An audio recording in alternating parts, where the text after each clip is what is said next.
Chers amis, mes bien-aimés frères et sœurs en Christ, c'est frère Franck qui vous parle du centre missionnaire de Krefeld en Allemagne.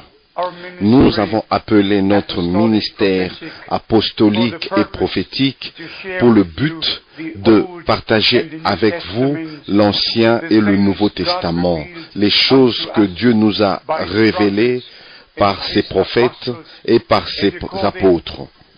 Et conformément à Éphésiens au chapitre 2 au verset 20, l'Église du Nouveau Testament est édifiée sur le fondement des apôtres et des prophètes. Il y a eu un fondement qui a été posé dès le commencement quand le temple naturel a été construit dans les jours de Salomon. Et quand le temps est arrivé que les Juifs devaient retourner de la captivité sous Esdras et Néhémie, ils ont rebâti l'autel sur le même fondement, avec les mêmes mesures que avait le premier temple. Alors maintenant, cela s'applique à l'Église du Nouveau Testament, que dans cette restauration de toutes choses, l'Église du Nouveau Testament est édifiée de nouveau sur l'Ancien, d'après le même fondement, sur le même fondement qui a été posé au commencement de l'Église du Nouveau Testament. Et c'est comme ça que notre ministère doit être apostolique, doit être prophétique, doit être vraiment strict et basé rien que sur la parole de Dieu. Mais bien aimés, le retour de Christ s'approche et les signes nous parlent que, à ce sujet, tout ce qui a été annoncé par notre Seigneur, qui devait précéder sa venue et qui devait prendre place avant sa venue comme époux pour prendre l'Église épouse à la maison. Nous pouvons lire dans Matthieu chapitre 24 où il répond aux questions de ses disciples. Il a fait allusion à toutes ces choses qui vont prendre place avant son retour. Il a parlé de cela dans Matthieu au chapitre 25. Mais nous devons comprendre que cet évangile, la parole originale de Dieu, doit être prêchée à toutes les nations comme témoignage, et puis viendra la fin. Et de la même manière, au même moment, pour certains c'est un témoignage, et pour les autres, c'est le message de Dieu de l'heure, c'est l'appel de Dieu qui va jusqu'à eux pendant que la parole de Dieu parcourt la terre, parce que ceux qui désirent recevoir la vie éternelle et aussi ceux qui voudraient être préparés pour le grand jour de son retour. Comme vous allez comprendre qu'il y a du sérieux dans ce que moi, frère Franck, je dois prêcher, partager la parole de Dieu avec vous. Vous n'allez pas m'entendre, vous, faire des blagues pour que les gens puissent rire. Ça, les autres prédicateurs le font déjà si bien. Mais mon ministère, parce que j'ai reçu un appel direct du Seigneur, j'ai entendu sa voix, comme vous entendez ma voix maintenant, une voix puissante de commandement. La voix du Seigneur, j'ai entendu le 2 avril 1962, au début d'un nouveau jour. Et le Seigneur m'a dit, mon serviteur, ton temps pour cette ville est bientôt terminé, et je t'enverrai dans d'autres villes pour prêcher ma parole. Et mes bien-aimés, ceci est devenu vrai dans les 40 dernières années. Et maintenant, Dieu a ouvert une porte que je n'ai pas besoin de visiter tous les pays et toutes les villes en personne. Je regarde en arrière pour avoir été capable de visiter plus de 130 pays dans le monde, dans chaque continent et dans plusieurs pays. J'ai été plusieurs fois, mais maintenant, Dieu nous donne cette opportunité d'être dans votre pays, dans votre ville et même dans votre maison pour partager la sainte et précieuse parole de Dieu que tous les habitants de la terre doivent entendre. C'est le dernier message, conformément à Apocalypse chapitre 14, verset 6. L'évangile éternel qui doit être prêché à toutes les nations nous est montré en symbole un ange qui vole au milieu du ciel. Maintenant, nous volons au milieu du ciel avec le message du dernier ange et dans l'âge de l'église de Laodicée qui se dit lui-même être riche et en toutes choses, et ne sachant pas que son état est vraiment misérable. Spirituellement, son état est misérable. Et mes bien-aimés amis, ceci n'est pas pour un divertissement, mais c'est Dieu qui nous parle personnellement par sa sainte parole. Et c'est comme ça que nous devons vraiment être sérieux et honnêtes dans la prédication en prêchant le même évangile qui a été prêché dès le commencement.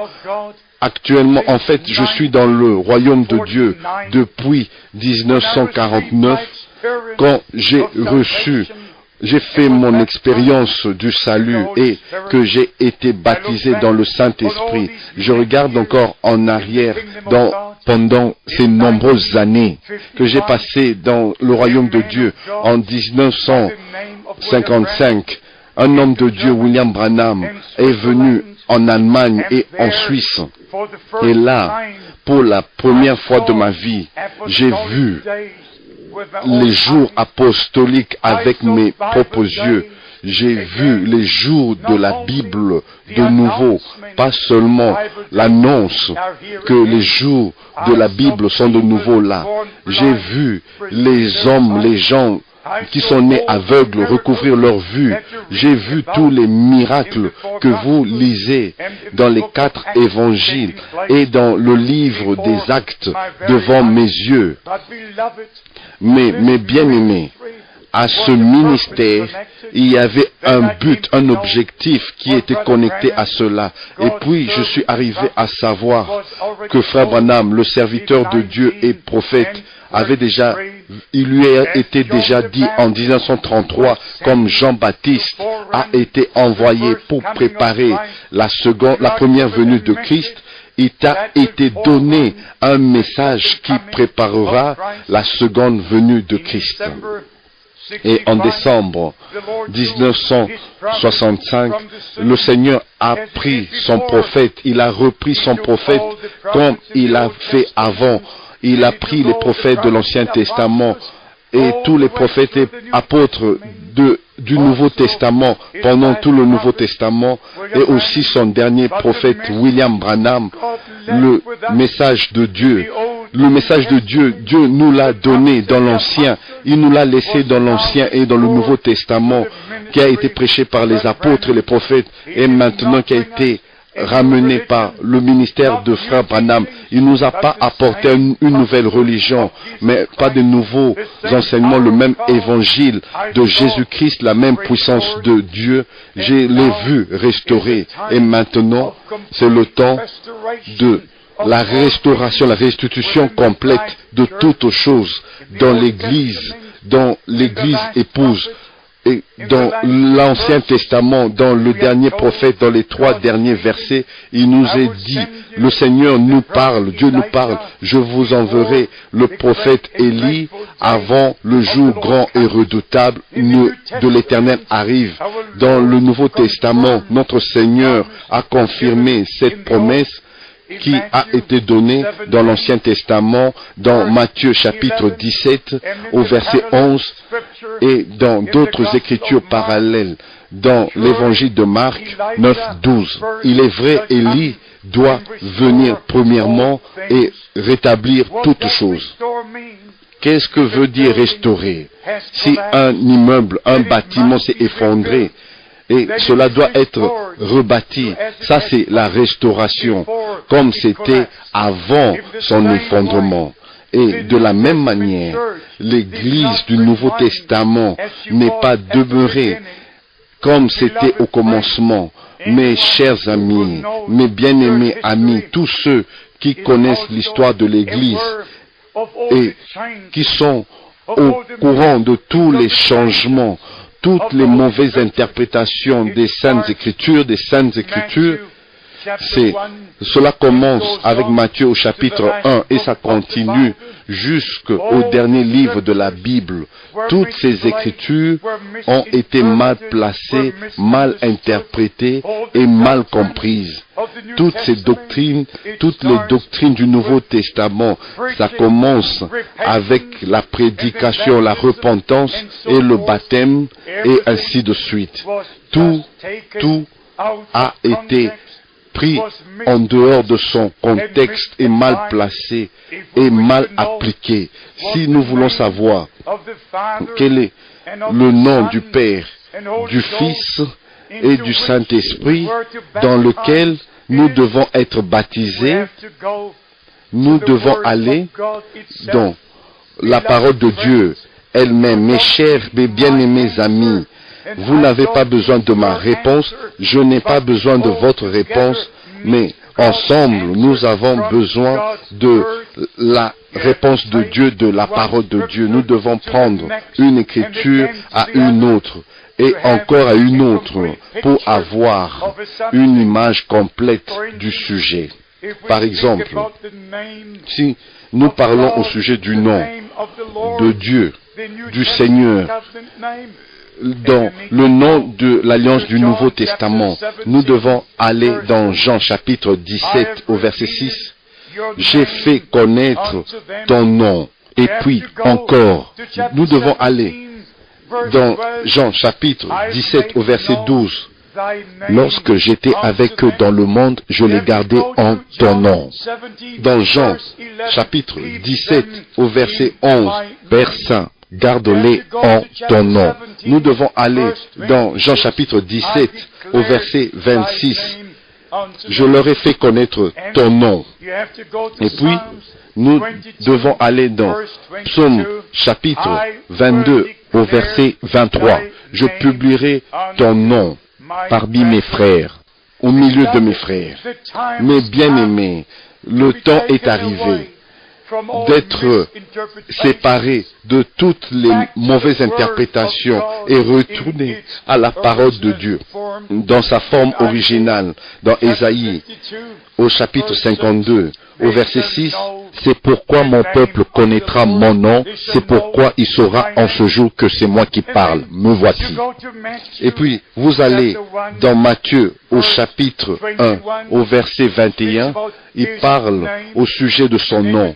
Et vous le prenez dans Luc 1, au verset 31, et tu lui donneras le nom de Jésus. Et puis vous avez dans Actes au chapitre 2, au verset 21, alors quiconque invoquera le nom du Seigneur sera sauvé. Comme le prophète Joël l'a prophétisé, que ceux qui invoqueront le nom du Seigneur seront sauvés. Les mêmes écritures, la même écriture a été utilisée par l'apôtre Pierre dans Actes au chapitre 2. La même écriture a été utilisée par l'apôtre Paul dans Romains au chapitre 10. Il y a seulement un seul Seigneur, une seule foi, un seul baptême.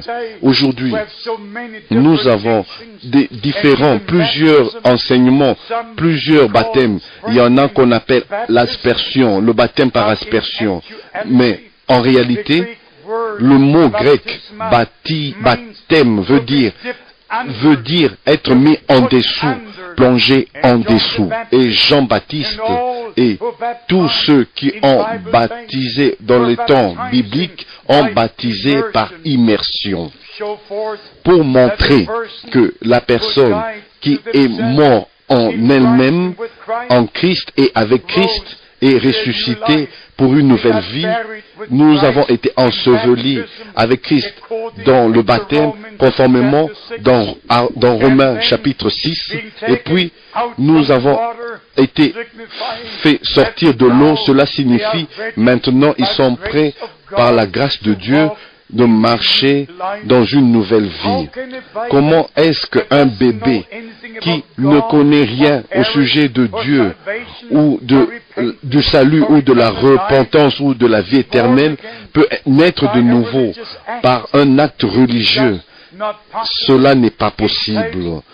Cela doit être une foi personnelle dans l'œuvre accomplie sur la croix du Calvaire. La vraie foi qui vient de la prédication de Jésus-Christ, la parole de Dieu. Et c'est comme ça que la relation personnelle qui a été établie par la réconciliation au jour où Christ, le Fils de Dieu, est mort sur la croix du Calvaire. Et ça, c'est en réalité, c'est quelque chose qui a été établi dans les croyants. Premièrement, le Seigneur nous a sauvés et puis, quand notre temps arrive, il nous appelle pour accepter ce salut qui est seulement en Christ Jésus qui a versé son sang, qui a donné sa vie. Et puis, nous entendons l'évangile, nous le croyons et nous venons à Christ. Et nous recevons le pardon de nos péchés et aussi la vie éternelle. Mes bien-aimés, c'est tellement important d'être sûr que nous ne sommes pas mal conduits dans une voie religieuse et que nous nous réveillons peut-être quand ça sera trop tard. Et là, nous faisons l'inventaire aujourd'hui. Nous sommes dans les Écritures pour savoir si les choses sont telles qu'elles nous sont présentées. Mes bien-aimés frères et sœurs, chers amis, ceci est un ministère apostolique et prophétique de Dieu, de la sainte parole de Dieu, incluant l'Ancien Testament et le Nouveau Testament, les mêmes enseignements, les mêmes pratiques comme c'était au commencement de l'Église du Nouveau Testament. Cela est pratiqué maintenant. C'est le temps de la restitution de toutes choses comme c'est promis dans Actes chapitre 3 au verset 19 jusqu'au verset 21. Le Seigneur a promis d'envoyer des temps de rafraîchissement. Il y a eu un temps de préparation pour l'église épouse avant que l'époux revienne chercher l'église épouse. Comme les Juifs sont retournés dans la terre promise, tous les enfants de Dieu qui sont les enfants de la promesse retournent à la parole promise de Dieu de cette heure. La restauration doit prendre place. Et c'est comme ça que Dieu a envoyé un prophète pour restaurer la parole et nous ramener dans la parole restaurée, afin que les choses telles que c'était au commencement puissent aussi être de la même manière à la fin du temps de la grâce. Mais bien aimés, pour être honnête, je ne suis pas intéressé à ce que les grands évangélistes sont en train de faire maintenant. Je ne suis pas intéressé à n'importe quel grand programme. Je suis seulement intéressé par Dieu, à faire partie du plan de Dieu du salut dans cette génération et avoir part à ce que Dieu est en train de faire maintenant conformément à sa parole promise. Vous pouvez aller dans l'Ancien Testament comme nous l'avons déjà fait dans le prophète Joël qui a parlé de la restauration. Vous pouvez aller dans Ésaïe qui parle de la restauration dans le chapitre 49 et aussi dans le chapitre 58. Vous pouvez aussi dans Actes chapitre 1 où les disciples demandent au Seigneur, est-ce en ce temps que tu vas rétablir le royaume d'Israël? Il y a deux restaurations. Une en rapport avec Israël, ils ont été ramenés à la terre promise, à la terre de leur père. Et de la même manière, l'Église du Nouveau Testament retourne à la parole promise de Dieu de cette heure. Et c'est comme ça que les vrais enfants de Dieu, comme Isaac, le fils promis, ils sont appelés les enfants de la promesse. Et c'est comme ça. Ils croient la parole de la promesse et reçoivent l'esprit de la promesse, par lequel la parole de la promesse nous est révélée. C'est vraiment nécessaire, important de savoir cela et d'être mis au courant dans le royaume de Dieu. Dans Galates, au chapitre 4, il nous est dit, au verset 28 et 29, « Pour vous, frères, comme Isaac, vous êtes enfants de la promesse. » Chaque promesse que le Seigneur a faite nous est adressée. Les enfants de Dieu, dans ce temps de la fin, avant le retour de Christ, dans Jean chapitre 14, notre Seigneur a donné la promesse qu'il va nous préparer une place et il reviendra nous prendre afin que nous soyons là où lui il est. Mais bien-aimés, puis-je vous dire aujourd'hui ce que l'apôtre Paul a dit dans 1 Corinthiens, chapitre 15, au verset 51. Nous pouvons dire avec pleine assurance aujourd'hui, puis-je vous le lire dans 1 Corinthiens. En fait, c'est connu de tous les vrais enfants de Dieu, partout où il y a des croyants. Ici, nous trouvons la déclaration, « Voici, je vous dis un mystère. Nous ne mourrons pas tous, mais tous nous serons changés. »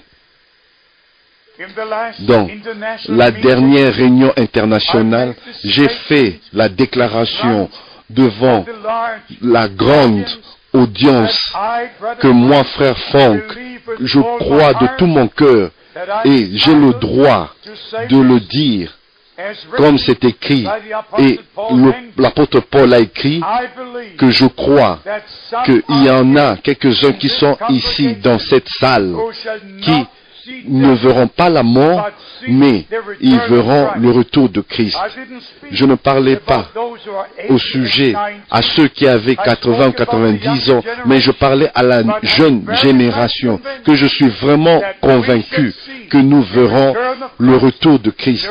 Il y a des hommes aujourd'hui sur la terre qui ne verront pas la mort, mais ils verront le retour de Christ et ce corps mortel sera changé dans l'immortalité et toutes les Écritures qui appartiennent au retour de Christ seront accomplies. Le corruptible va revêtir l'incorruptibilité, comme il est écrit ici dans 1 Corinthiens chapitre 15. Au verset 49, et de même que nous avons porté l'image du terrestre, nous porterons aussi l'image du céleste. Mes bien-aimés frères et sœurs, chers amis, le Seigneur nous a donné cette opportunité d'être avec vous, afin qu'il vous parle au travers de ce ministère télévisé, au travers de ce ministère, message apostolique et prophétique de sa parole, vous mettre au courant de choses du royaume de Dieu, vous dire que ceci est la fin du temps de la fin, vous dire que le retour du Seigneur est imminent et aussi que maintenant, l'appel à sortir, de se réveiller. Voici, l'époux vient, aller à sa rencontre. Bientôt, Matthieu, chapitre 25, au verset 10, sera accompli. Celles qui furent prêtes entrèrent dans la salle des noces et la porte fut fermée. Mes bien-aimés frères et sœurs, êtes-vous prêts? Suis-je prêt? Est-ce que nous nous préparons ou nous avons un plan pour vivre sur la terre pendant 100 ans encore? Mes bien-aimés, vous pouvez faire votre plan, mais s'il vous plaît, n'oubliez pas, le temps de la préparation est arrivé. Vivez une bonne vie, faites votre travail, demeurer sobre dans toutes choses, mais en même temps, utiliser l'opportunité d'être préparé pour le retour de Jésus-Christ. Voici, l'époux vient. Allez à sa rencontre. Préparons-nous, chers amis, que Dieu vous bénisse. J'aimerais recevoir de vos nouvelles dans le saint nom de Jésus-Christ. Amen.